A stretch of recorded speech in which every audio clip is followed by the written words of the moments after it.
What's going on, guys? It's Elias. Welcome back to another video. In today's video, we're going to be taking a closer look at my BMW X5 Diesel. So we're going to be answering the question of whether or not you should consider buying one of these cars. A lot of people are looking for a do-it-all SUV, something with a lot of utility, with good gas mileage, with good comfort, and I think this does a lot of that for not very much money. So I'm going to go over all of the high points, some of the low points, some of my favorite things, and some of my least favorite things of this car in today's video. So I hope you guys enjoy. If you guys do enjoy the video, make sure to leave that like button, hit that like button, and down below leave a comment so that we can chat. All right, let's go ahead and get started and take a closer look at this X5.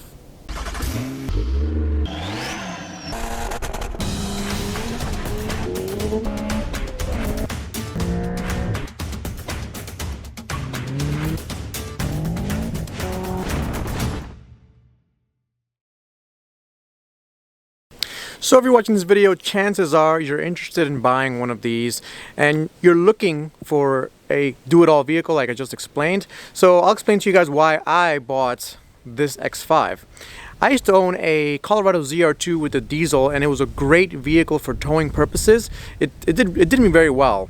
Now, I wanted something to replace my wife's sedan. We own a 335D as well, and it's getting up here on the mileage. It's very reliable, but due to a lot of potholes and some of the issues that car has in the snow, for example, I wanted something that she can use day to day, that's safe, that's reliable, that's great on gas mileage or diesel mileage, and something that she already enjoys. She loves the power of a diesel.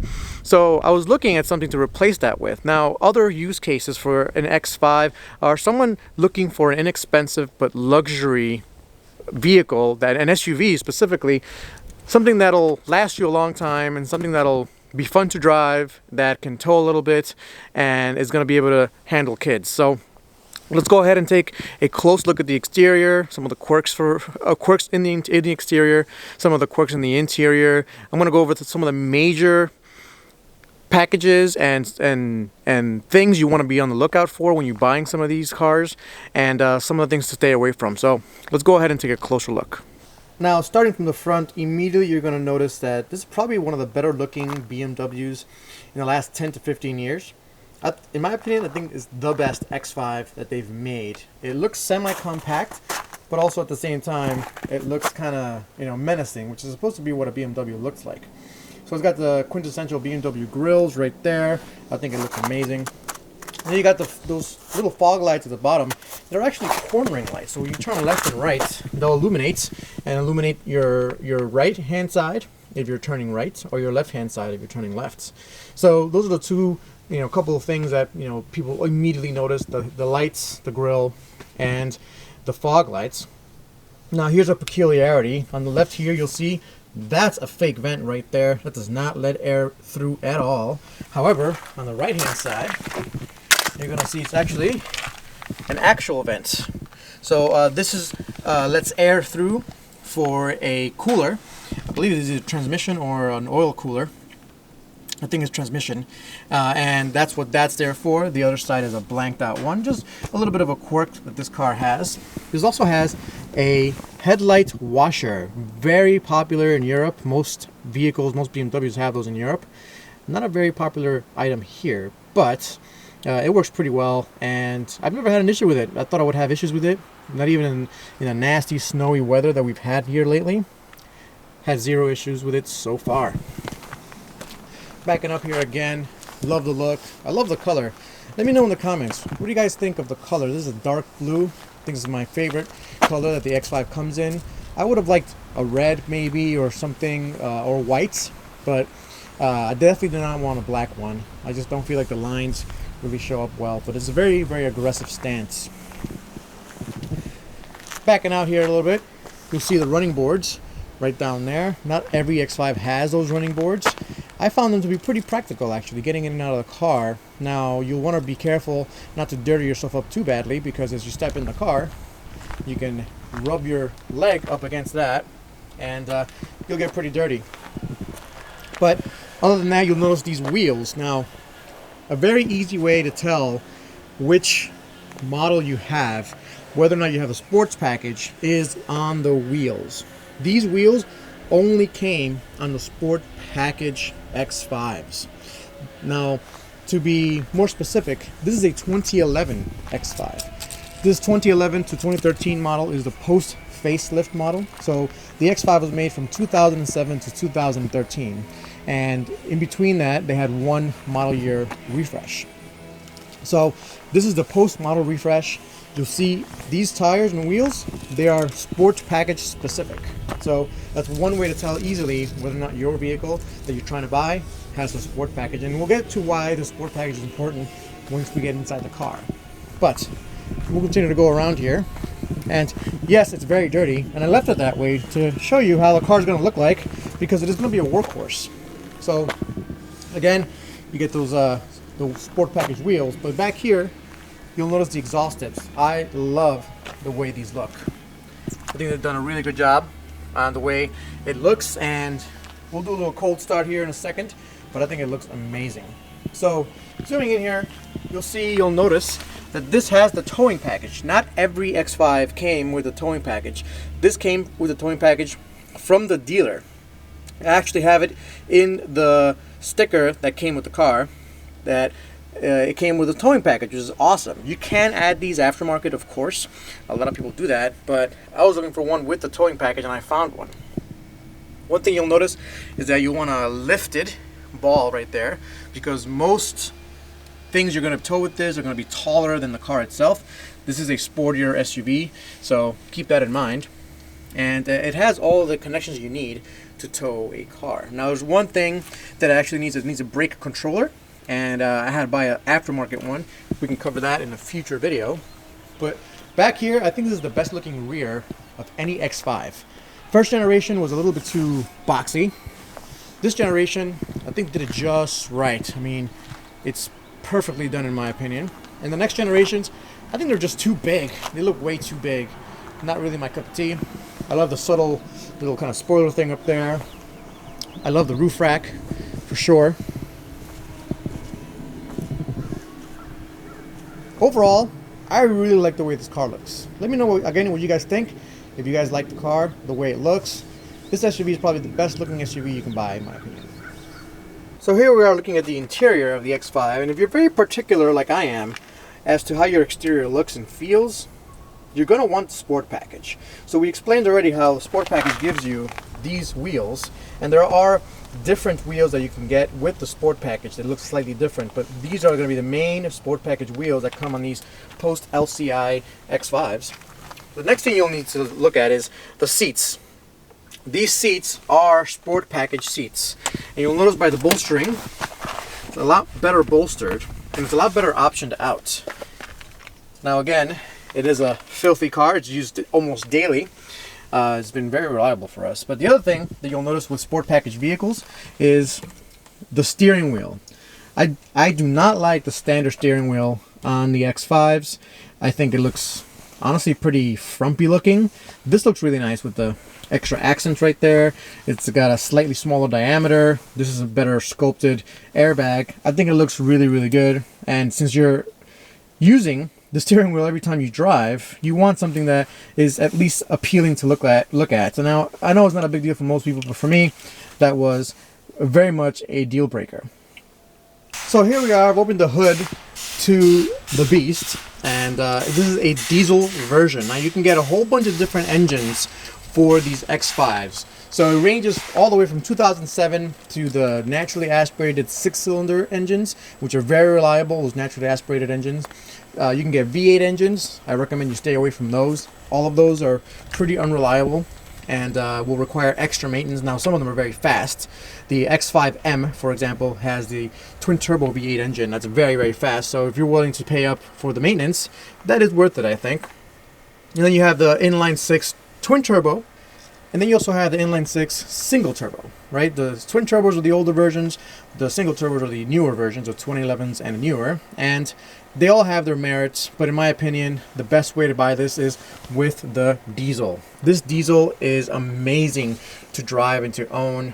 It's got a limitless amount of torque and power. You really don't feel it. It doesn't feel like a diesel necessarily unless you want to make it feel like a diesel, which is what I did.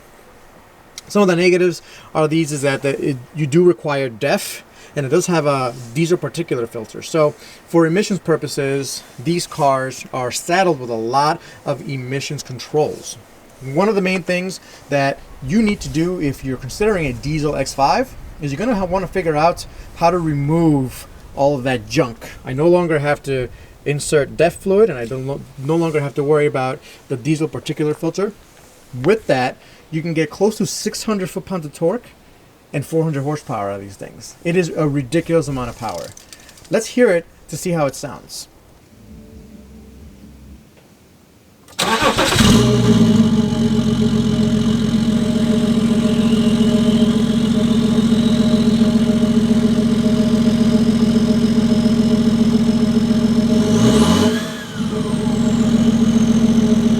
Yep, it does sound good. Love the way the diesel sounds. Very smooth. Probably the best diesel engine made in Germany, I think, ever. I'll be going over in detail some of the maintenance items you have to keep track of on these cars. There's not that many and they're not that expensive, but if you don't do them, you may get stranded. For example, the EGR cooler is removed from here, and a few other things have been removed from the car and replaced with other things. We'll be going over that in future videos, so if you want to see those videos, be sure to hit that subscribe button. I'll be going over in detail what to do with these cars, but I'll give you guys small secrets. If you buy one of these and you want to hit the easy button and just buy it, get it taken care of maintenance-wise, and just drive the heck out of it, I recommend you guys go to Castle Performance. That's where I got all my work done on this X5. It was very simple. I dropped it off. It took them a few days to get some parts and things like that. They maintained the crap out of it. I changed all the oils, the transfer case oil, the differential oil, the transmission oil. We took care of all the emissions problems that this car has, replaced everything with everything that needed to be replaced. We got a nice exhaust for it. If you guys heard that, it's not too loud, but it sounds mean enough. And this thing has been reliable for the last 12,000 miles. I've already driven it 12,000 miles in about 6 months. So there you have it. If you want to press the easy button, Castle Performance, I'll put a link down below so you guys can check them out. So as we get in here for a short drive, one thing that's pretty cool is that this steering wheel actually moves up and down to get out of its way when you're turning on and turning off the car. So looking at the interior before we set off, this is one of my favorite parts about this X5 with the sport package. First of all, the seats are amazing. We already talked about that, but the interior itself is really well appointed, and with the steering wheel looking like that, you really feel like you're driving a more sporting vehicle than this really is. So one thing I didn't mention before, and it's super important, is that this comes with the optional heated steering wheel. That's how you know that there's a button right there. If you have a heated steering wheel or not, you'll have that button right there. Now, it's kind of a rare option on these X5s to have that heated steering wheel button. So if you want one of those, be on the lookout for that button. It's something that you'll not regret getting. I love it in this car. The other reason that I like this post refresh, this 2011 to 2013 X5, is because it has an updated Idrive, and this by no means is a very good Idrive, not by any means at all, but it's way better than the previous version. It works much better. So if you want a better experience with Idrive, get the 2011 and newer X5s. You're not gonna regret it if you get the upgraded one. So it does useful things. I mean, you can hook up your phone to it, which is what I do all the time. You can hook up radio options, there's telephone, etc. One of the things that I like to show is that in vehicle info, and you can get vehicle status. So if you can see right there, you can get the status, you can get your oil level, you can get there it is, so your oil level right there, service required, no service required, things like that. Pretty cool. And then in addition to that, it's got this is a 6-speed automatic. If you got a gasoline engine in 2011s and newer X5s, you would have an 8-speed automatic. This is a ZF 6-speed. In the gasoline engine ones, it's a ZF 8-speed. And then if you zoom in closer here, I'll go ahead and zoom in for you here. Those little buttons down there, you see the button on the right there. It's worn out because that's actually the rear tailgate. It is a motorized tailgate that opens and closes by itself. You press that button, it'll open right up for you. So this right here is a clamshell that opens up. That's your glove box. It's kind of small actually, smaller than I expected it. And then of course one of the coolest features is this panoramic sunroof. Let's go ahead and open it. Yeah.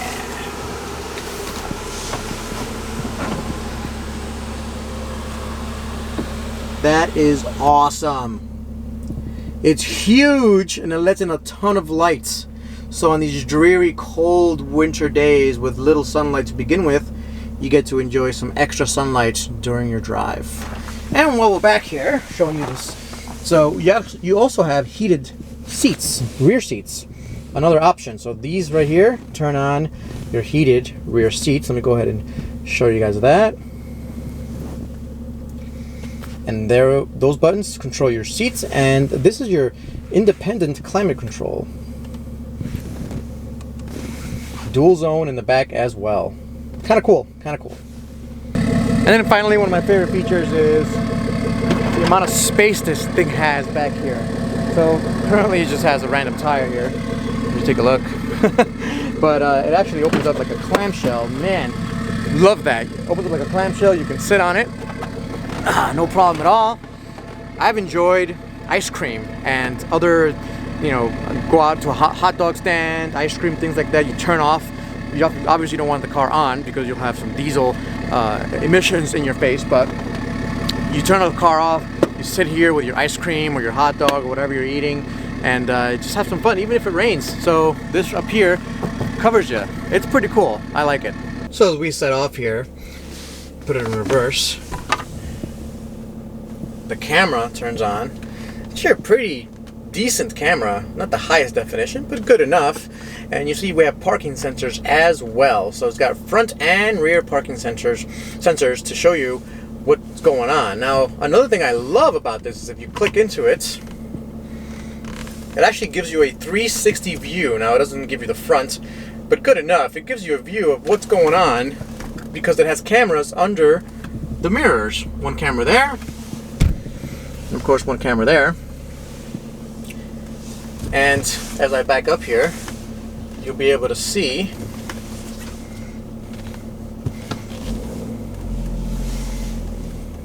and actually shows you where you're gonna end up as you turn. That's super cool. Not all of them have it, but this one does, and it's been pretty useful for my wife. So as we set up here and finish up this video, one of my favorite things about this vehicle is, first of all, the way it sounds after you delete and tune it. After you take care of the emissions issues, this thing sounds like an awesome truck. And you wouldn't kind of believe it coming from a BMW like this, but it sounds really good. And the other thing that I really like about this is that, and it's beeping at me because it's 37 degrees, and that's when it beeps at me to let me know it's a little bit cold out. And might have freezing temperatures, but I love the way this thing drives. You know, it drives like a tall sport wagon. Now, some of you may say, oh, that's not why you buy an SUV, but coming from sports cars, I want to be able to enjoy the cars that I drive. And while this is my wife's car, I bought this car for my wife, I still drive this car a significant amounts, and it feels like you're driving a car. It is an SUV. It's an SUV that can tow 6,000 pounds, and I have towed a significant amount with this. I've towed very much 6,000 pounds. I had an enclosed trailer with a Civic Type R in it. It did perfectly fine when I went to Kentucky. I love the thing. So the other things I would say is that it's something to keep in mind if you're buying one of these things. It's a joy to drive.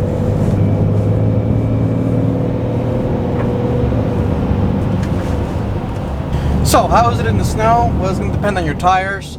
We have all seasons on this thing, and they're actually rated for the snow as well. I forget which brand. I think they're Continentals, but they've been decent, and the all-wheel drive system does it very well. It's real-time all-wheel drive. It's a very good all-wheel drive system. Some people call it a four-wheel drive system. I don't particularly care what it is. It's got a nice transfer case, and it automatically sends the power to whatever wheel it needs to send the power to. And even with that, it weighs 5,200 pounds, this thing. And with the diesel engine, it gives me around 26 to 28 miles to the gallon. That's with me driving it, and I'm not an easy on the gas type of driver, so there you go. And so I would recommend this car to pretty much anyone. If you're looking at an SUV, something to, you know, maybe buy your wife, something safe, something that can tow 6,000 pounds fairly comfortably. Now I'll be going over all the specifics on what I've done with this thing and everything else. So again, if you haven't yet, make sure you subscribe, hit that like button. But yeah, this is an awesome purchase. I'm so glad I got this, and I fully expect, we bought this at 80,000 miles. It currently has 94,000 miles, and I expect it to get to over 200,000 miles, no problems. All right, guys, I hope you enjoyed the video. Thanks for watching. I'll catch you next time. Peace.